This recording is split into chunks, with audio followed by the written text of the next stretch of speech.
Hello, and welcome to another edition of Tech Tuesday presented by Delta Media Group, where we still can't figure out, looking at Beauty and the Beast.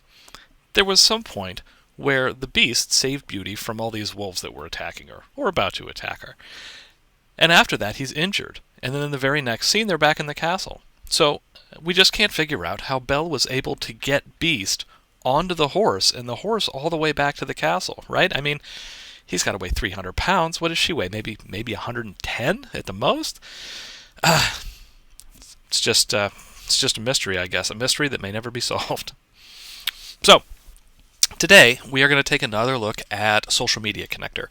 Now, I realize that we just went over this in a recent Tech Tuesday, so I'm hitting this one a little bit sooner than I would like as far as, something we went over recently.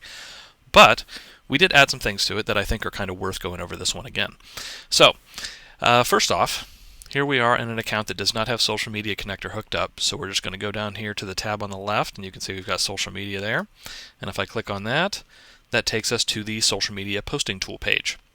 Now from here, you can see that right now we currently offer Twitter, LinkedIn, and Facebook.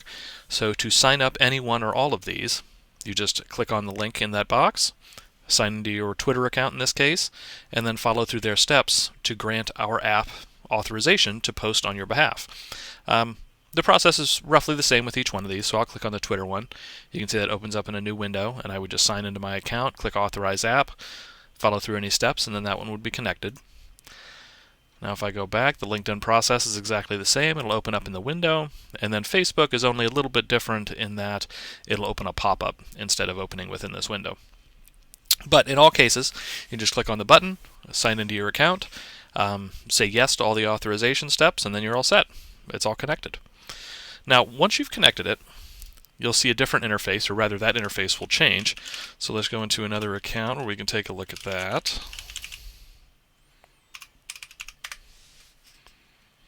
There we go. So now this account does have some social accounts attached to it, so I'm going to go down here to social media. There we are. And you can see here that I haven't connected Twitter on this one, so I still have the sign in with Twitter button. But I am signed into LinkedIn, so I have a tab down here with my name and the LinkedIn icon. And then I'm also signed in to Facebook business page, or to Facebook rather, which connects the business pages that I have access to. Now, I only have access to one, but if you did have more than one, you'll see when you click on this, it actually shows the business page. There would be a list of pages here, and I would click on that one, and that one would take me to the settings for that appropriate page. So that's how this interface is set to work. Now the other things, we'll just go over this side of the interface real quick. We have a post history button that will allow you to see any Facebook posts that have been made on your behalf. It's particularly handy if you have any questions about how the system is working and when those posts are being made. You can go here and click on this View Post History, and it will show you all those Facebook posts. And then you'll even have a link to click through on those to actually see the post on your Facebook page. I don't have any history on this account, but you can see it opens a modal here, and it would just have a list of posts below it. And then you can click on the post, or actually a link on the right will say View Post, and if you click on that, it'll actually show you that post on your Facebook page. So it's very nice as far as troubleshooting any issues or finding anything there. The next thing we can do is we can create a manual Facebook post. So if I were to click on this, this takes me to the manual Facebook posting page.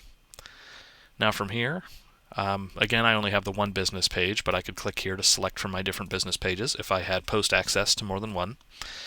But then from here, I can select from any posts. If there are any queued posts, they will show up in here. So those would be like, for example, if a new listing came in and I've told the system to only post up to one new listing post per day on my behalf to my Facebook page.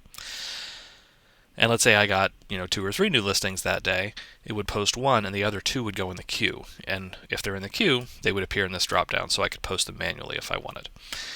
If I don't have anything in the queue, then it can just sit here on create my own message. I can then add an image to that would show up in your post as kind of, the image on that post. And then I can type out what my post content will actually be here. And I can even add some little emojis to it if I want. Who doesn't love some emojis? Here we are, but Valentine's Day is coming up, right? So there you go. And then from there, I can actually schedule this post out for a later time. So if I don't want it to post right now, I can use that button and I can schedule it for a later time.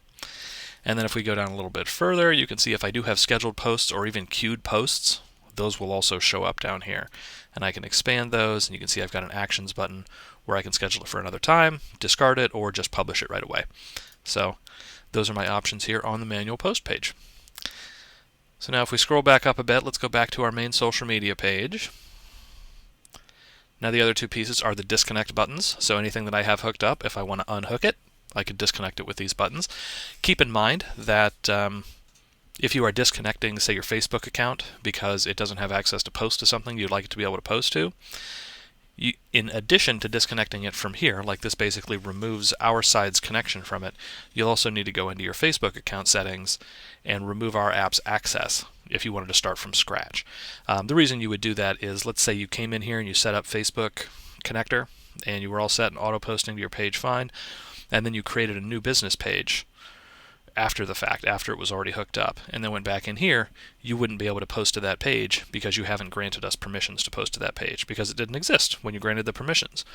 So you would disconnect from here, and then you would go over to the Facebook side to your settings page there and remove that account or remove our app from your Facebook account, and then go back in here and go through the connection process again.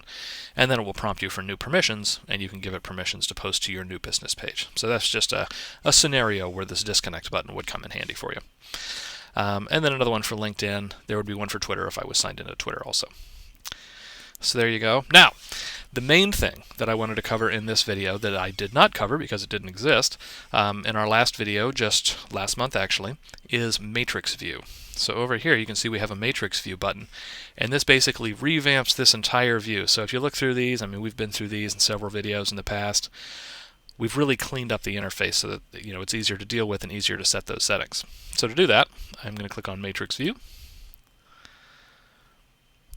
And now this is what matrix view looks like. So you still have your sign-in buttons at the top if you weren't already signed in. So you can add those that way. But now if we scroll down, we have our manual post button, history, our disconnect buttons are there just like the other interface as well. So this interface could essentially replace the other one. But then the neat part is down here we have each one of your connections laid out individually, and then their settings are very clean and very obvious for each posting type. So right here I can look very quickly and I can see exactly what posting types are turned on for each one of my connections. You can see I can scroll sideways to get a look at them.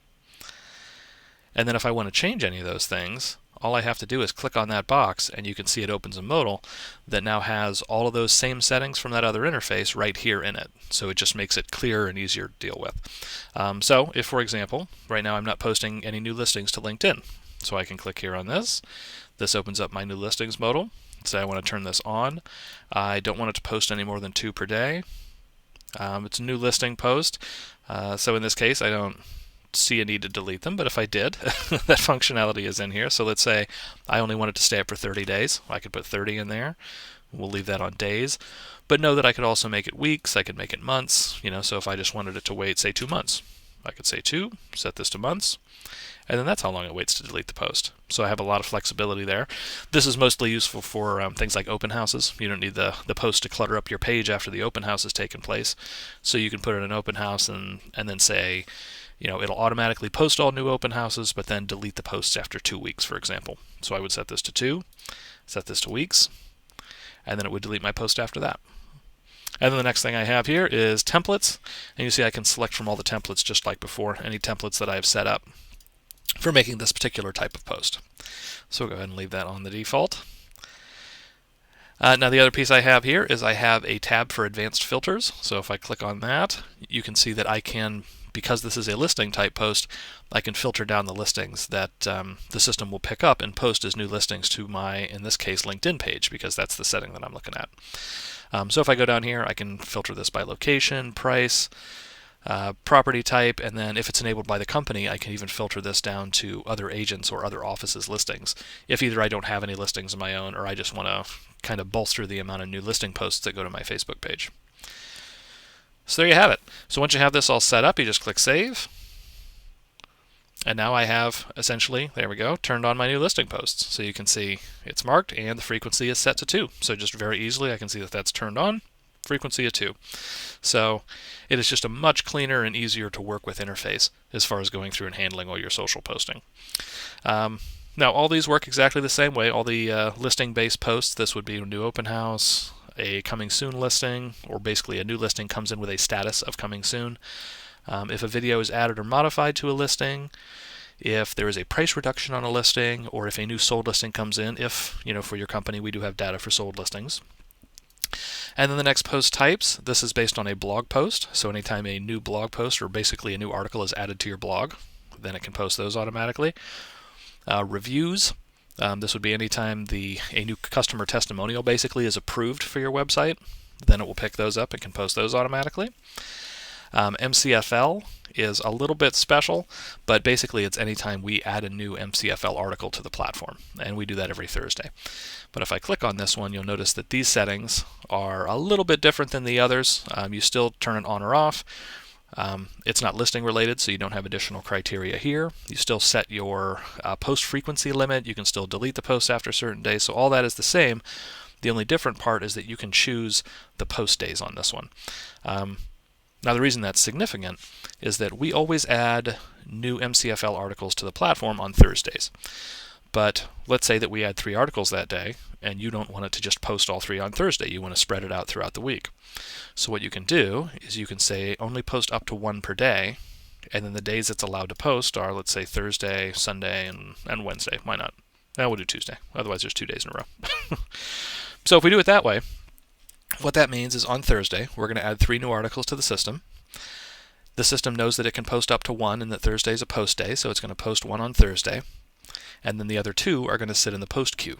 So Friday, it can't post, so it won't post any. Saturday, it can't post. Sunday, it'll see that there's 2 in the queue, and it can post up to 1 per day, so it'll post another one on Sunday. And then that leaves 1 in the queue. Monday, it can't post. Tuesday, it can again post up to the limit, so it'll post the last one. So that is how this platform is set to work. And that is really just the only piece that is different about the MCFL posts. So there you have it. So you would set that up however you like and hit save, and that would set those posts up. So we'll close out of that one. And then next are the Market Watch posts.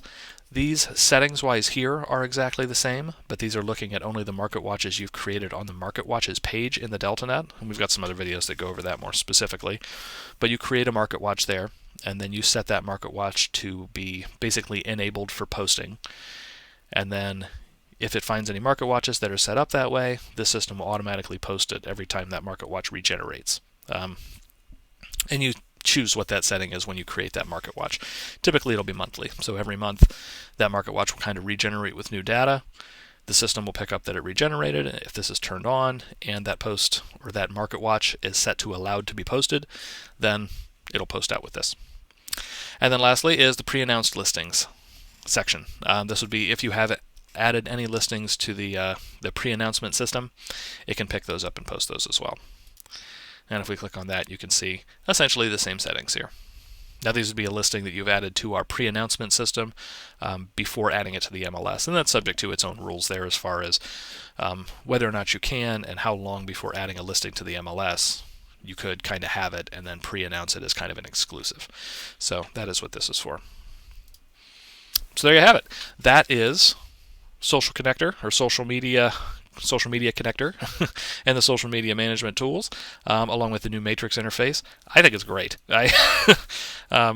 It's a lot easier to explain. It's a lot easier to understand. It's very clear to just look through here, see what's turned on and what's not. So I think that this makes this whole system a lot easier. So there you have it. As always, if you have any questions, comments, concerns, feel free to give us a call or send an email into support@deltagroup.com, and we will help you out with whatever you need. So thanks a lot for joining me, and I will see you again next week.